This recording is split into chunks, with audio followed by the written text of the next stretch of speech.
Hello students, आज हम पढ़ेंगे एलिमिनेशन रिएक्शन के बारे में। तो एलिमिनेशन रिएक्शन हम सिंपली कर रहे हैं। पहले किसी भी एल्काइल हैलाइड का, कोई भी हमने एल्काइल हैलाइड लिया, उस एल्काइल हैलाइड का हम एलिमिनेशन करेंगे। देखिए ये अल्फा कार्बन होगा, this carbon is alpha carbon and this carbon will be beta carbon. Elimination reaction का जो दूसरा नाम होता है वो होता है बीटा डिहाइड्रोहैलोजिनेशन। बीटा कार्बन CH3 है, बीटा डिहाइड्रोहैलोजिनेशन। डिहाइड्रोहैलोजिनेशन का मतलब है हैलोजन रिमूव होगा और हाइड्रोजन रिमूव होगा। ये रिएक्शन होगी किसके साथ? अल्कोहलिक KOH के साथ। आपका यहाँ अल्कोहलिक KOH, यहाँ पे आप इथेनॉल भी लिख सकते हो, बात वही है। तो क्या होगा? अल्फा कार्बन जो है उसमें से हैलोजन निकलेगा और जो बीटा कार्बन है उसमें से हाइड्रोजन रिमूव होगा। इसमें से हाइड्रोजन रिमूव हुआ, this will be CH2 and double bond CH2, CH2 double bond CH2। ये सिंपल रिएक्शन है। जो X निकलेगा हैलोजन वो K के साथ, KX प्लस जो H निकलेगा वो OH के साथ, क्या? H2। ठीक है। अब इसमें एक और वो आता है केस कि हो सकता है हमारे पास दो बीटा कार्बन हो, सेकेंडरी हो। अल्काइल हैलाइड क्या हो? सेकेंडरी। अगर अल्काइल हैलाइड सेकेंडरी हुआ तो क्या होगा? ये जो कंपाउंड पड़ा इसमें एक बीटा कार्बन था, अगर इस एक बीटा कार्बन की जगह हमारे दो बीटा कार्बन हो, फॉर एग्जांपल ये हैलोजन Br है आपका, बीटा कार्बन हो गए आपके दो, ये अल्फा कार्बन है, ये वाला बीटा और ये वाला, दो बीटा कार्बन है। तो इसमें फिर से दो कंडीशन बनती है।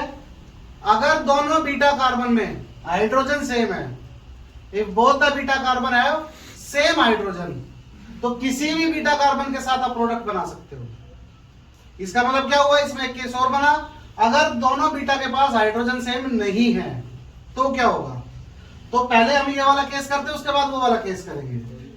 अब दोनों बीटा के पास हाइड्रोजन सेम है, 3 हाइड्रोजन इसके पास है, 3 हाइड्रोजन इसके पास है, तो किसी एक के साथ रिएक्शन दिखा दो। जिस भी बीटा के साथ आप रिएक्शन दिखाओगे उसमें से H रिमूव होगा। सपोज हमने इसके साथ दिखानी है, तो इसमें से H गया, किसके साथ गया? OH के साथ। और ये Br गया किसके साथ? K के साथ। इन दोनों में क्या गया? Double bond.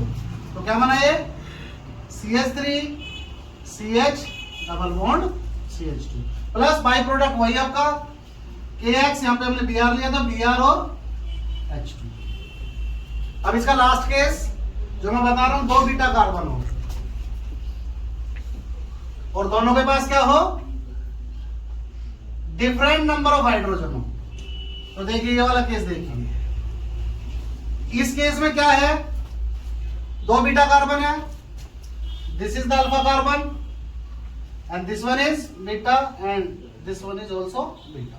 तो दो बीटा कार्बन हो गए और दोनों बीटा के पास हाइड्रोजन जो है वो इक्वल नहीं है। इक्वल नहीं है मतलब इसमें 3 है, इसमें 2 है। तो जब आप बीटा को लिखोगे, आप कैसे लिखते हो बीटा को? ऐसे लिखा जाएगा बीटा। देखिए इस रिएक्शन में ज्यादातर क्या है, ज्यादातर बच्चे इस रिएक्शन को भूल जाते हैं। कारण क्या है कि इतना करने के बाद ये याद नहीं रहता किसके साथ क्या था, किसके साथ क्या था। इसमें दो प्रोडक्ट बनेंगे आपके। तो उसके लिए मैं आपको एक स्टोरी सुना रहा हूं, उस स्टोरी से आपको एक बार में बिल्कुल क्लियर हो जाएगा और वही आप याद करोगे तो आपको ये पूरी रिएक्शन याद हो जाएगी। तो देखिए हम जो बीटा को लिखते हैं वो कैसे लिखते हैं? ऐसे लिखते हैं। तो फॉर एग्जाम्पल मैंने एक स्टोरी क्रिएट कर ली यहाँ पे। ये एक माँ है अल्फा और इसके ये दो बेटा है, ठीक है? ये माँ है, ये दो बेटा है। एक फिल्म की स्टोरी है, दीवार फिल्म थी, उसमें एक माँ होती है, उसके दो बेटे होते हैं। एक बेटा होता है ईमानदार पुलिस वाला और एक होता है क्रिमिनल। वो आपने डायलॉग सुना होगा कि कौन सा था वो? आज मेरे पास बंगला है, गाड़ी है, तुम्हारे पास क्या है? वो कहता है मेरे पास माँ है। वो कौन कहता है? वो जो शरीफ वाला होता है वो कहता है। तो यहाँ पे भी वही सेम केस है। इस माँ के दो बेटे हैं, एक ये वाला और एक ये वाला। ये शरीफ वाला है, इज्जत से कमा रहा है, मेहनत से कर रहा है, और ये स्मगलिंग कर रहा है। तो केमिस्ट्री में क्या है, जिसके पास ज्यादा हाइड्रोजन वो उतना अमीर है, तो ये वाला अमीर है। अब ये माँ है, ये दोनों बेटा है, तो माँ प्यार तो दोनों बेटों से करेगी, दोनों से करेगी, इससे भी करेगी, इससे भी करेगी। बट आप खुद अपने साइंस में सोच के बताओ कि माँ ज्यादा किसके साथ रहेगी, जो मेहनत की कमाई करता है। तो इसका जो प्रोडक्ट बनेगा वो दोनों के साथ बनेगा, बट जिसके पास कम हाइड्रोजन उसके साथ प्रोडक्ट ज्यादा बनेगा, और जिसके पास ज्यादा हाइड्रोजन उसके साथ प्रोडक्ट कम बनेगा। ठीक है, तो पहले मैं इसके साथ दिखा रहा हूं, इसके साथ होगा तो क्या हो जाएगा, H रिमूव कर देगा, CH2, then double bond CH, CH2, CH3 plus ये इसके साथ हो गया। जब इसके साथ मां रहेगी तो खर्चा इसका होगा, तो हाइड्रोजन इसमें से निकलेगा, तो इसमें से हाइड्रोजन निकल गया। और जब मां इसके साथ रहेगी तो खर्चा इसका होगा, उस पर कोई फर्क नहीं पड़ेगा, तो ये सेम रहेगा। अब की बार हाइड्रोजन इसमें से निकलेगा, तो क्या बना ये CH3, CH double bond CH single bond CH3। ठीक है, इसमें जो था ये वाला जब हमने लिया था तो प्रोडक्ट इसके साथ ये बना, जब ये वाला बीटा कंसीडर किया तो प्रोडक्ट ये बना। ज्यादा कौन सा बनेगा, जिसके पास कम हाइड्रोजन है, तो ये प्रोडक्ट बनेगा 81% और ये प्रोडक्ट बनेगा ओनली 19%।